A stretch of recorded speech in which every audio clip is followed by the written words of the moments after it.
Previously on the Bear Whisperer. So what we're basically going to do in this episode is give you a little teaser.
I look good in this, don't I?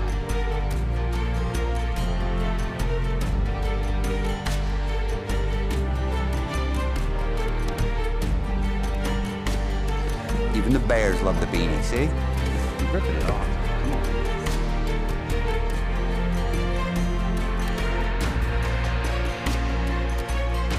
I've been attacked 3 times, got all 3 times on film. 2 of those times are going to be on when bears attack.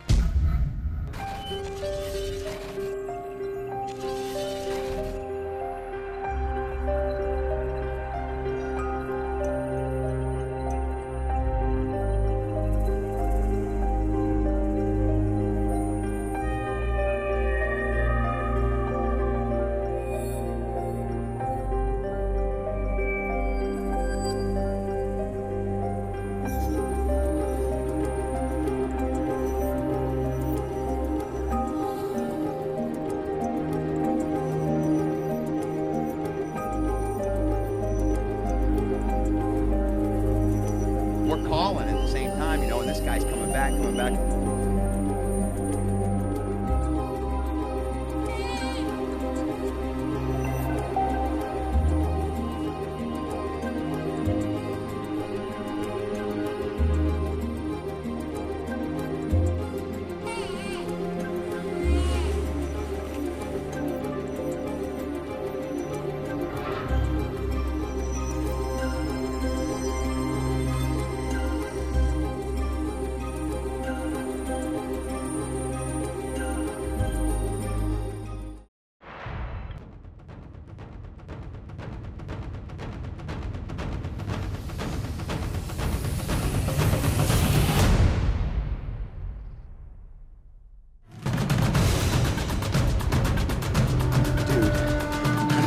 Stuff only happen in Maine.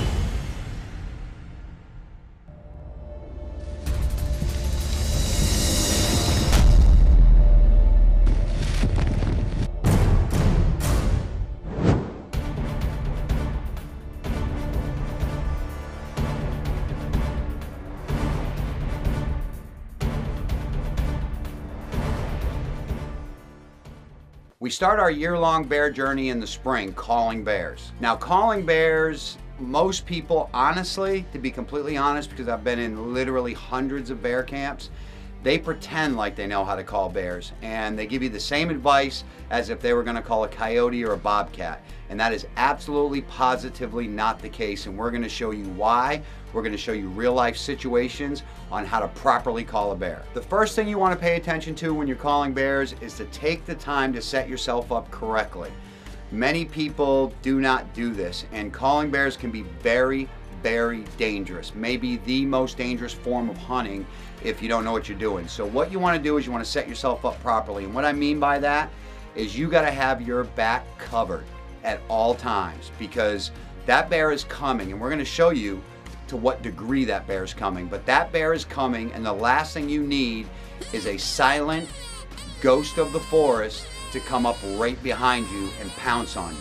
So you want to get something on your back, whether it be a rock, whether it be someone sitting there with you just watching your back if you're in the open, just something behind you that is going to make you safe while you're calling bears. When bears come in, they come in aggressive 90% of the time. A lot of times when you call them, they've come from a half a mile or a mile, and by the time they arrive, by the time they know they're in striking distance, they do not care that you're actually not a bear cub. They don't care that you're not actually a rabbit or a beaver.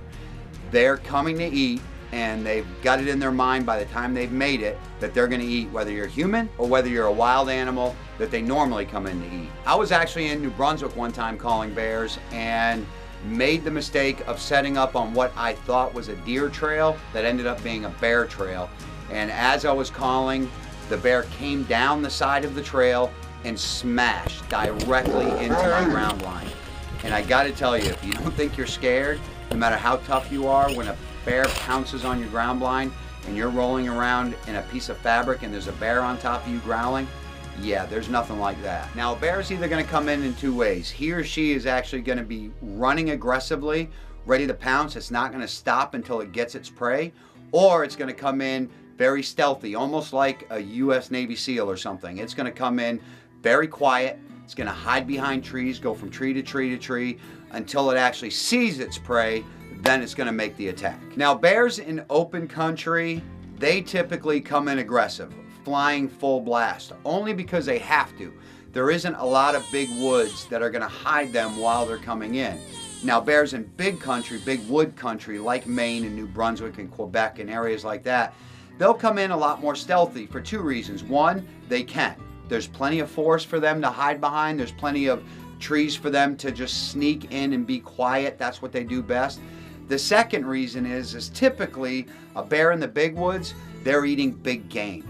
They're pouncing on moose, they're pouncing on deer, they're pouncing on great big animals because those animals can't see them when they come in, where in the big country, a moose or a deer can see them from a half a mile away and they're long gone, and the bear never actually gets to eat them unless the bear finds that animal dead and then it can eat it. In the big woods, bears actually can take down these bigger animals, so they come in a more of a stealth mode, which brings me into the fact that when you're sitting there calling, you're one of those big animals. The best time, in my opinion, to call bears is when bears come out of their dens in the springtime and they all of a sudden realize that they've prematurely come out. The forage isn't there, the grass isn't there, just a natural bear feed. They have digestive systems like ours.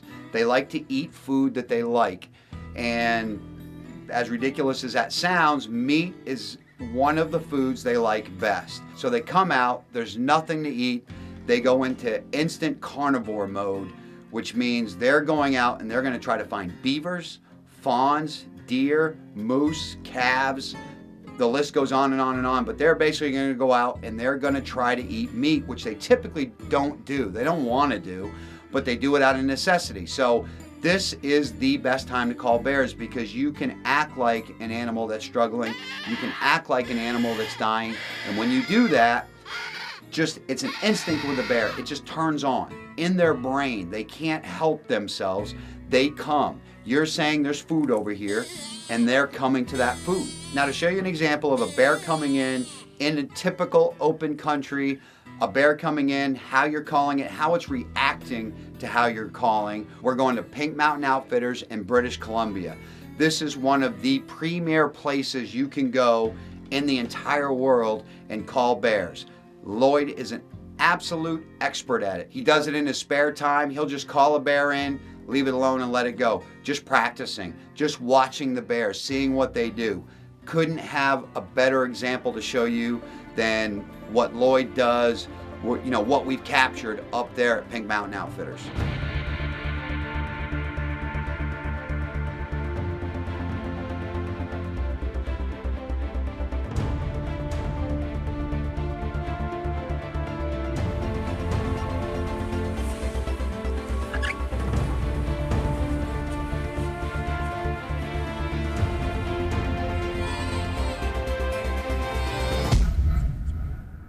Here is the other cool thing about calling a bear. Typically, especially in the open, you can see the bear coming from a long ways away, and what you're about to learn is when you stop calling, that bear will typically stop. So you have time to judge that bear. So you're not shooting 2-year-old bears, you're not shooting yearlings, because if you've never hunted a bear before, trust me when I tell you, all bears look humongous while you're hunting. They all look massive. That's why on these TV shows, so on and so forth, you see so many 2-year-old bears getting harvested because they've come into a bait, it's an inexperienced hunter, or even an experienced hunter. Even like me, I can be tricked. Anybody can be tricked. These bears look huge. In the springtime, they have fur that's 8 inches long. Doesn't sound like a lot, but at 8 inches all the way around the bear. They all look fat. And you're only shooting at a target this big, but when it comes in, it's this big. And it could be a 1.5-year-old bear. And how disappointing when you walk up on it. Trust me, I'm talking from experience. So you have time when you're calling a bear, a lot of times, to be able to judge that bear, to take a nice, healthy, even 10-year-old bear. In many other circumstances, many other circumstances, you don't have that opportunity to judge a bear. And again, just getting into conservation efforts, having these bears, giving them an opportunity to grow up just like a whitetail, just like you watch on every whitetail show you ever watch. Letting them go so they can grow, being able to shoot big, mature, awesome looking bears. Now on to the calling sequence. As you can see, when this sow is coming in, she's coming in with 2 yearlings, and they are charging.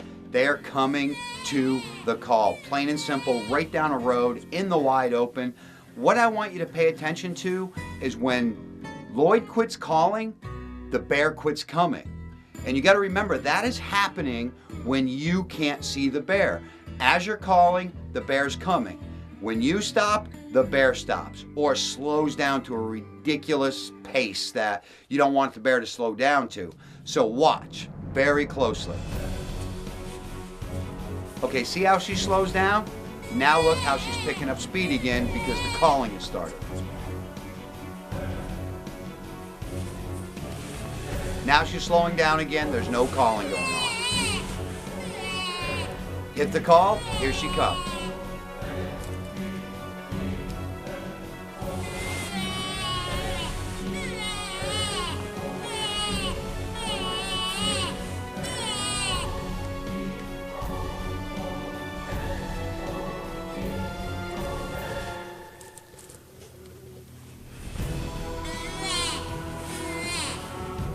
Now notice, she's not playing anymore. She knows she's close. She can hear that call. She knows she's in striking distance.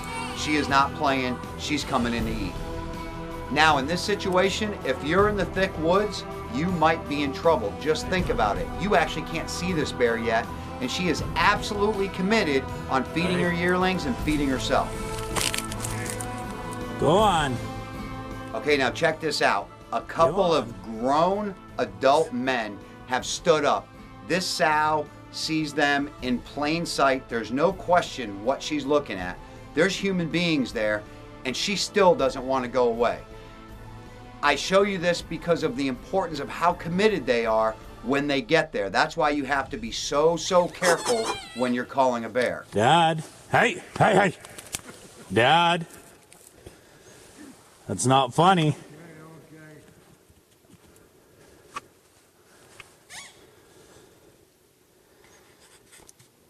That's bull range. There is no intention on killing this sow. Under no circumstance do I ever want you, the viewer, or myself to ever kill a sow with cubs. Many times you're not going to know it's a sow, especially if you're looking at a 10, 13-year-old sow that you're hunting. A lot of times you're not going to know without just literally doing what I do, which is being in the bear woods and studying these things. But when they have yearlings with them or when they have cubs with them, never shoot them. You're killing 3 bears. I got to tell you the truth.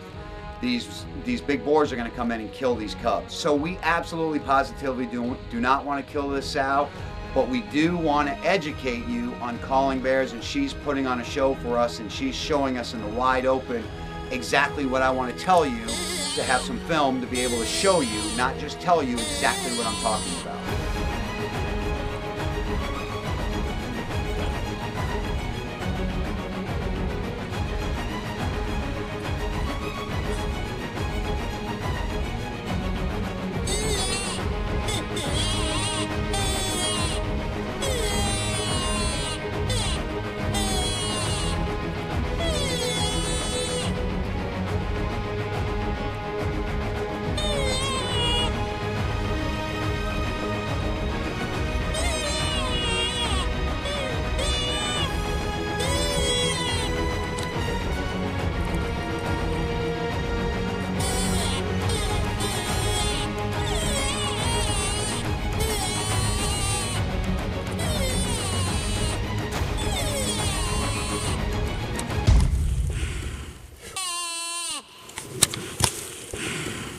Now you can hear this sow blowing. I want you to remember this sound, because when you hear this sound, she wants to fight.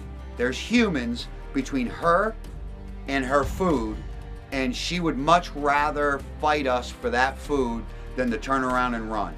There's the danger in calling bears. But remember this sound. This sound is so important, because when you hear this sound in the woods, when you hear this sound, when you confront a bear, or even if you can't see a bear, you're in trouble. And this happens to us throughout the season. You're going to see on many, many shows when the bear is absolutely ready to kill, when the bear has come in and wants us out of there, he's going to make this sound to get us out of there.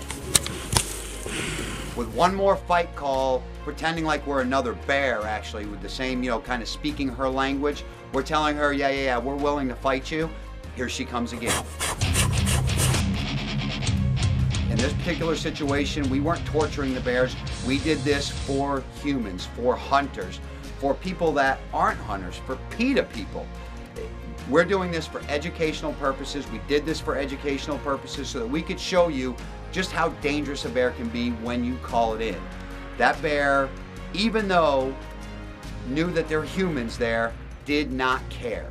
She wanted to eat us. She wanted to fight us. She wanted to get through us to be able to get to the game. And even if you're just walking around the woods, minding your own business, enjoying blue jays, it makes no difference. If there's a rabbit to the left of you and a bear to the right of you, and the rabbit's getting smoked by a coyote, and that bear's coming in to get that rabbit, you're in trouble. I don't care if you're hunting or not. So be warned, when you hear these sounds, when bears are coming in, they can be drooling. They can be absolutely dangerous. So this was done for educational purposes by some of the best bear people in the woods. And I do not, will not, cannot recommend that you ever call a bear in just a videotape, because it's unbelievably dangerous. The bottom line, irregardless, is now you have a much better understanding of how bears react when they're coming into a call, when they're coming in aggressively. We're about to get in when they come in stealth mode. Next week on The Bear Whisperer. I'm up here in New Brunswick. There's been a nasty bear in this area. And they asked me if I would call him.